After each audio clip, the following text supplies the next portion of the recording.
Okay, so let's move on to the keyboards. Now there are 4 individual keyboard parts. Let's start with the main shape of you riff. Now this is the ES2 synth that you got at the beginning of the sequencing 101 module, and that's pretty much static all the way through. But what I do to it, if we look at some automation, let's look at the envelope 3 release, we can see here for this section between 25 and 33 there's some automation here which basically affects the release time of this synth. So if we just solo that out and have a listen, you can watch here.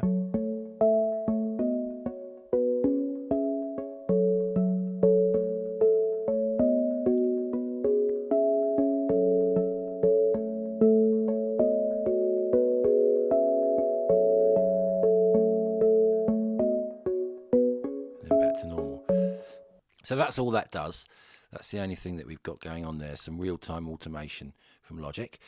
And so let's move through the different keyboard pads. So we've got the Bellsphere pad here, which is an EXS24 instrument, which means it's sample based, but basically it has similar controls to a synthesizer. We still have our ADSR envelope and filter and what have you, but I'm not really doing anything with this. I've added some reverb to it from another bus, which is like my instrument reverb, and the only thing I've done is I've put in some modulation here. So if we look at the MIDI, and if I change this pitch bend here to modulation, you can see at the end I've got a modulation coming in, and that sounds like this.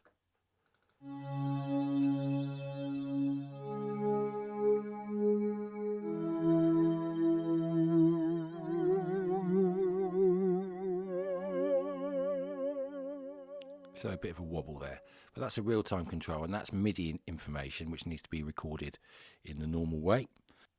So let's move on to the organ. Okay, what I've done to it, it's just a B3 organ here, and I've got a nice sound. It's got a reverb already built into it, so that's part of the sound is okay, but I have added a phaser to it, which is a modulation effect, and this adds a kind of movement, makes it sort of sweep around.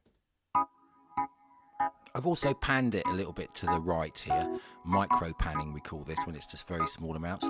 Like the Bellsphere pad is micro panned to the left. So these sort of add a little bit width to your mix. So that's what that phaser does. And that kind of just is a rhythmical part that happens in the section Bs. And so let's have a look at the intro main arpeggiated sound. We solo this out, let's see, we've got an arpeggiator, which is a MIDI effect, and that's been set. I've got the swing up a little bit, and it's just in the upward direction, and we're using the retro synth like so. So then what we're doing is we're automating. This is a filter, we're automating this filter, so we put it into latch here, and then we can automate. So let's just have a look at what happens when we see the filter starting to move.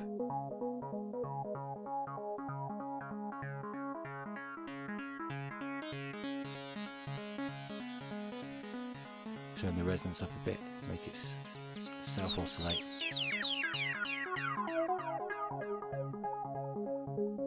There we go. And you can see, so the echo has a good effect on there, set to 1/8 notes, wet and dry levels set appropriately, loads of feedback.